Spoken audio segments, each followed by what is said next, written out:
ವೀಕ್ಷಕರೇ ನಮಸ್ಕಾರ. ಕಥಾಮಿತ್ರ ಚಾನೆಲ್ನ ಮತ್ತೊಂದು ಸಂಚಿಕೆಗೆ ನಿಮಗೆಲ್ಲ ಸ್ವಾಗತ. ವೀಕ್ಷಕರೇ, ಸೃಷ್ಟಿ ತನ್ನಲ್ಲಿ ಎಷ್ಟೊಂದು ವಿಸ್ಮಯಗಳನ್ನ ಹುದುಗಿಸಿ ಇಟ್ಕೊಂಡಿದೆ.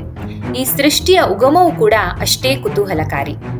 ಹೇಗೆ ನಾವು ಹಗಲು, ರಾತ್ರಿ, ದಿನ, ವರ್ಷಗಳ ಲೆಕ್ಕದಲ್ಲಿ ಕಾಲವನ್ನ ಅಳಿತೇವೆ, ಆದ್ರೆ ಅದು ನಮ್ಮ ಊಹೆಗೂ ಮೀರಿದಷ್ಟು ಅತೀತವಾಗಿದೆ ಅಂದ್ರೆ ನಂಬ್ತೀರಾ?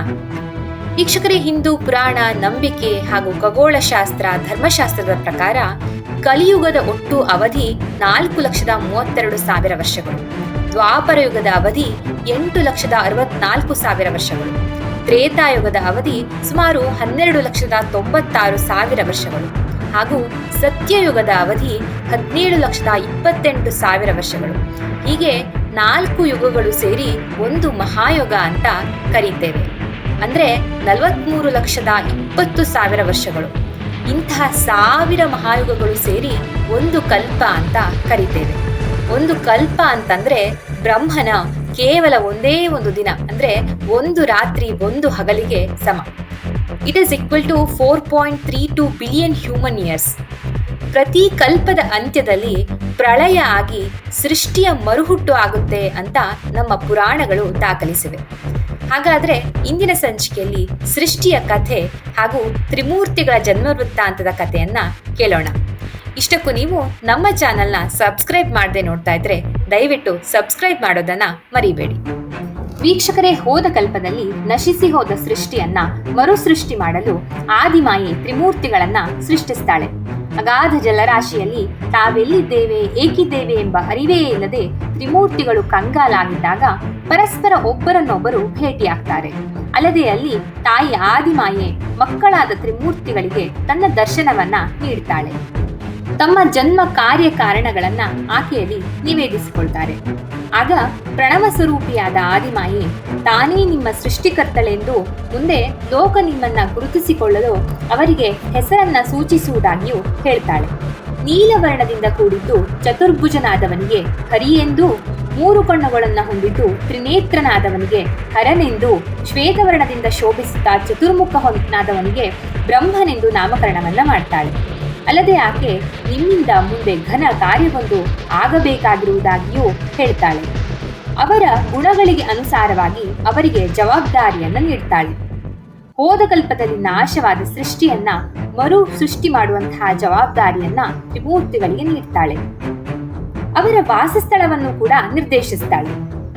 ರಾಜಸ ಗುಣವನ್ನ ಹೊಂದಿದಂತಹ ಬ್ರಹ್ಮನಿಗೆ ಸೃಷ್ಟಿಯ ಕಾರ್ಯವನ್ನ ಮಾಡಲಿಕ್ಕೆ ಹೇಳಿ ಸತ್ಯಲೋಕದಲ್ಲಿ ನೆಲೆಗೊಳ್ಳಲಿಕ್ಕೆ ಹೇಳ್ತಾಳೆ.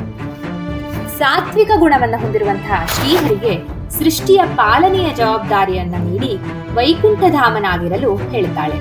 ಅಲ್ಲದೆ ತಾಮಸ ಗುಣವನ್ನ ಹೊಂದಿದ ಹರನಿಗೆ ಸೃಷ್ಟಿಯ ಲಯ ಕಾರ್ಯವನ್ನ ವಹಿಸಿ ಕೈಲಾಸಗಿರಿಯಲ್ಲಿ ವಾಸಿಸಲು ಹೇಳ್ತಾಳೆ.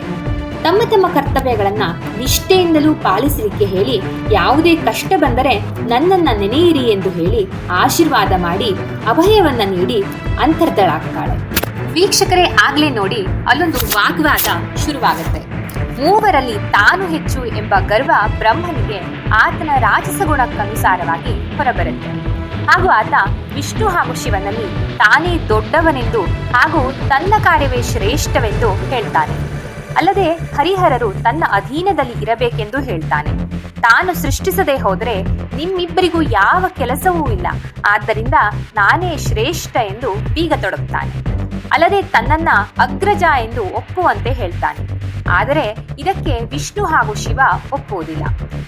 ಎಲ್ಲರೂ ತಮ್ಮ ತಮ್ಮ ಕಾರ್ಯಕ್ಷೇತ್ರದ ಮಹತ್ವವನ್ನ ಬ್ರಹ್ಮನಿಗೆ ತಿಳಿ ಹೇಳ್ತಾರೆ. ಆಗ ವಿಷ್ಣು ತಾವು ಮೂರರೂ ಸೇರಿದರೆ ಮಾತ್ರ ಸೃಷ್ಟಿಯ ಕಾರ್ಯ ಯಾವುದೇ ಅಡೆತಡೆಗಳಿಲ್ಲದೆ ಸಾಗುವುದೆಂದು, ಇದೇ ತಾಯಿ ನಮಗೆ ನೀಡಿದ ಕಾರ್ಯವೆಂದು ಬ್ರಹ್ಮನಿಗೆ ತಿಳಿ ಹೇಳ್ತಾನೆ. ಶಿವ ಇದನ್ನ ಒಪ್ಪಿ ವಿಷ್ಣುವಿನಲ್ಲಿ ಐಕ್ಯನಾಗ್ತಾನೆ.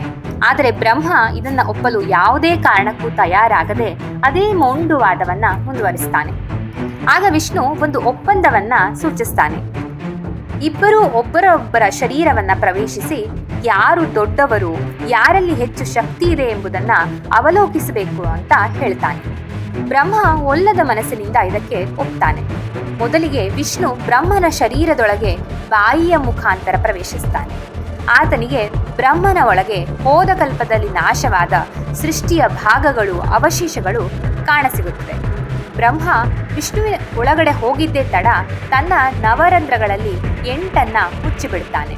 ಆಗ ವಿಷ್ಣು ಬ್ರಹ್ಮನ ಕೆಳಭಾಗದ ತೆರೆದ ಆ ಒಂದು ದ್ವಾರದ ಮೂಲಕವೇ ಹೊರಬರ್ತಾನೆ. ಅಲ್ಲಿಂದ ವಿಷ್ಣುವಿಗೆ ಅಧೋಕ್ಷಜ ಎಂಬ ಹೆಸರು ಬರುತ್ತೆ. ಅಂದರೆ ಕೆಳಗಿನಿಂದ ಜನಿಸಿದವನು ಎಂದರ್ಥ. ಹೊರಬಂದ ವಿಷ್ಣು ತಾನು ಒಳಗಡೆ ಕಂಡಿದ್ದನ್ನ ಬ್ರಹ್ಮನಿಗೆ ಹೇಳ್ತಾನೆ. ಮುಂದಿನ ಸರದಿಯಾಗಿ ಬ್ರಹ್ಮ ವಿಷ್ಣುವಿನ ಬಾಯಿಯ ಮೂಲಕ ಆತನ ಶರೀರದೊಳಗೆ ಪ್ರವೇಶಿಸ್ತಾನೆ. ಆದರೆ ಆತನಿಗೆ ವಿಷ್ಣುವಿನೊಳಗೆ ಕೇವಲ ಒಂದು ಕಲ್ಪವಲ್ಲದೆ ಕಳೆದ ಎಲ್ಲಾ ಕಲ್ಪಗಳು ಸಕಲ ಬ್ರಹ್ಮಾಂಡವೇ ಸಜೀವವಾಗಿ ಗೋಚರಿಸುತ್ತೆ. ಆಗ ಬ್ರಹ್ಮನಿಗೆ ವಿಷ್ಣುವಿನ ಸಾಮರ್ಥ್ಯದ ಅರಿವಾಗುತ್ತೆ. ತಾನೆಂತ ತಪ್ಪು ಮಾಡಿದೆ ಅಂತ ಹೊರಬರುವ ಪ್ರಯತ್ನವನ್ನ ಮಾಡ್ತಾನೆ. ಆದರೆ ಸರ್ವಶಕ್ತನಾದ ವಿಷ್ಣು ತನ್ನ ನವದ್ವಾರಗಳನ್ನು ಮುಚ್ಚಿಬಿಡ್ತಾನೆ. ಆಗ ಹೊರಬರಲಾರದೆ ಬ್ರಹ್ಮ ಉಸಿರು ಕಟ್ಟಿ ಒದ್ದಾಡ್ತಾನೆ. ಆಗ ತಾಯಿ ಆದಿಮಾಯೆಯನ್ನ ಸ್ಮರಿಸ್ತಾನೆ. ಆಗ ಆತನಿಗೆ ಹರಿಯ ನಾಭಿಕಮಲದ ಮೂಲಕ ಒಂದು ಪಥ ಗೋಚರಿಸುತ್ತೆ. ಅದನ್ನೇ ಹಿಡಿದು ಮೇಲೇರಿ ಬರ್ತಾನೆ. ವಿಷ್ಣು ತನ್ನ ಕಾಲ್ಬೆರಳನ್ನ ಬಾಯಲ್ಲಿಟ್ಟುಕೊಂಡು ಯೋಗ ನಿದ್ರೆಗೆ ಜಾರ್ತಾನೆ. ಆತ ಪೂರ್ಣ ವೃತ್ತಾಕಾರದಲ್ಲಿ ಮಲಗಿ ಯೋಗ ನಿದ್ರೆಗೆ ಜಾರ್ತಾನೆ. ಬ್ರಹ್ಮ ವಿಷ್ಣುವಿನ ನಾಭಿಕಮಲದ ಪದದಿಂದ ಮೇಲೆ ಬಂದಾಗ ಆತ ಕಮಲದ ಮೇಲೆ ಆಸೀನನಾಗಿರ್ತಾನೆ. ಹಾಗೂ ಆತ ವಿಷ್ಣುವಿಗಾಗಿ ಅತ್ತಿತ್ತ ಹುಡುಕಾಡ್ತಾನೆ. ಅದೇ ಸಮಯಕ್ಕೆ ಅಗಾಧ ಜಲರಾಶಿಯಲ್ಲಿ 2 ರಕ್ಕಸರು ಹುಟ್ಟಿಕೊಂಡಿರ್ತಾರೆ.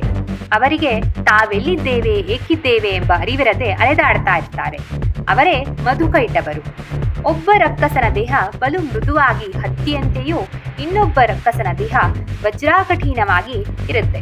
ಹೀಗೆ ಅವರು ಜಲರಾಶಿಯಲ್ಲಿ ಆಹಾರಕ್ಕಾಗಿ ಅಲೆದಾಡ್ತಾ ಇದ್ದಾಗ ಕಮಲಾಸೀನನಾದ ಬ್ರಹ್ಮನನ್ನ ಕಾಣ್ತಾರೆ.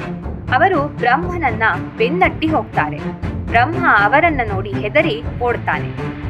ಇವರನ್ನ ಸೋಲಿಸಲು ತನ್ನಿಂದ ಸಾಧ್ಯವಿಲ್ಲ ಎಂಬ ಅರಿವಾದಾಗ ಬ್ರಹ್ಮ ಆದಿಮಾಯೆಯ ಮೊರೆ ಹೋಗ್ತಾನೆ. ಆಗ ತಾಯಿ ಪ್ರತ್ಯಕ್ಷಳಾಗಿ ಬ್ರಹ್ಮನಿಗೆ ಶ್ರೀಚಕ್ರವನ್ನ ನೀಡಿ ವಿಷ್ಣು ಯೋಗ ನಿದ್ರೆಯಿಂದ ಎಚ್ಚೆತ್ತ ಮೇಲೆ ಆತನಿಗೆ ನೀಡುವಂತೆಯೂ ಇದರಿಂದ ಆತ ದುಷ್ಟರ ಸಂಹಾರ ಮಾಡುವುದಾಗಿಯೂ ಹೇಳ್ತಾಳೆ. ಆತ ಯೋಗ ನಿದ್ರೆಯಿಂದ ಎಚ್ಚೆತ್ತುಕೊಳ್ಳುವವರೆಗೂ ವಿಷ್ಣುವಿನ ನಾಭಿಕಮಲದ ನಾಳದಲ್ಲೇ ಅಡಗಿ ಕುಳಿತುಕೊಳ್ಳುವಂತೆಯೂ ಬ್ರಹ್ಮನಿಗೆ ಹೇಳ್ತಾಳೆ. ವೀಕ್ಷಕರೇ, ಮಧುಕೈಟಭರು ಬ್ರಹ್ಮನಿಗಾಗಿ ಹುಡುಕುತ್ತಾ ವಿಷ್ಣುವಿದ್ದ ಜಾಗವನ್ನ ತಲುಪ್ತಾರೆ. ವಿಷ್ಣು ಅದಾಗಲೇ ಯೋಗ ನಿದ್ರೆಯಿಂದ ಎಚ್ಚೆತ್ತುಕೊಂಡಿರ್ತಾನೆ. ಮಧುಕೈಟಭರು ವಿಷ್ಣುವಿನ ಹತ್ತಿರ ಬ್ರಹ್ಮನನ್ನ ನೋಡಿದ್ದೀಯಾ, ಅವನನ್ನ ತೋರಿಸು ಅಂತ ಕೇಳ್ತಾರೆ. ವಿಷ್ಣು ತನ್ನ ಚತುರತೆಯಿಂದ ಅವರನ್ನ ಮಾತಿನ ಮೋಡಿಗೆ ಸಿಲುಕಿಸ್ತಾನೆ. ಕೋಪಗೊಂಡ ರಕ್ಕಸರು ವಿಷ್ಣುವನ್ನೇ ತಿನ್ನುವುದಾಗಿ ಹೇಳ್ತಾರೆ.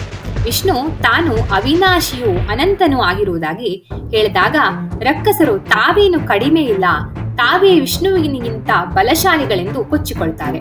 ಆಗ ವಿಷ್ಣು ಅವರು ತನಗಿಂತ ಬಲಶಾಲಿಗಳಾಗಿದ್ದರೆ ತಾನು ಬೇಡಿದ್ದನ್ನ ಕೊಡಬೇಕೆಂದು ಕೇಳ್ತಾನೆ. ರಕ್ಕಸರು ಅದಕ್ಕೆ ಒಪ್ಕೊಂಡು ಬಿಡ್ತಾರೆ. ವಿಷ್ಣು ಅವರ ಪ್ರಾಣವನ್ನ ಕೇಳ್ತಾನೆ. ದಂಗಾದ ರಕ್ಕಸರು ತಾವು ಸಿಕ್ಕಿ ಹಾಕಿಕೊಂಡೆವು ಎಂದು ಗೊತ್ತಾದಾಗ ಒಂದು ಉಪಾಯವನ್ನ ಮಾಡ್ತಾರೆ. ಎಲ್ಲೆಲ್ಲೂ ಜಲರಾಶಿಯೇ ತುಂಬಿದ ಈ ಪ್ರಪಂಚದಲ್ಲಿ ಜಲಕ್ಕೆ ತಾಗದ ಹಾಗೆ ತಮ್ಮ ಶಿರಚ್ಛೇದನ ಮಾಡಬೇಕೆಂದು ಕೇಳ್ತಾರೆ. ಆಗ ವಿಷ್ಣು ನಗುತ್ತಾ, ನಿಮಗಿನ್ನು ನಾನಾರು, ನೀವ್ಯಾರು ಎಂಬುದರ ಪರಿವೇ ಇಲ್ಲ, ಅದಕ್ಕೆ ಹೀಗೆ ಹೇಳ್ತಾ ಇದ್ದೀರಿ ಎಂದು ತನ್ನ ವಿರಾಟ ರೂಪ ದರ್ಶನವನ್ನ ಮಾಡಿಸ್ತಾನೆ.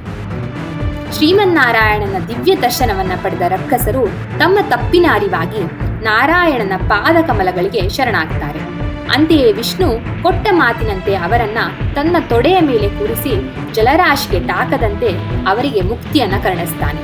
ಹೀಗೆ ವಿಷ್ಣುವಿನ ಕರ್ಣ ಕಲ್ಮಶದಿಂದ ಜನಿಸಿದ್ದ ಮಧುಕೈಟಭರು ತ್ರಿಮೂರ್ತಿಗಳು ಏಕತ್ರವಾದ ರೂಪದಲ್ಲಿ ಮುಕ್ತಿಯನ್ನ ಹೊಂದುತ್ತಾರೆ.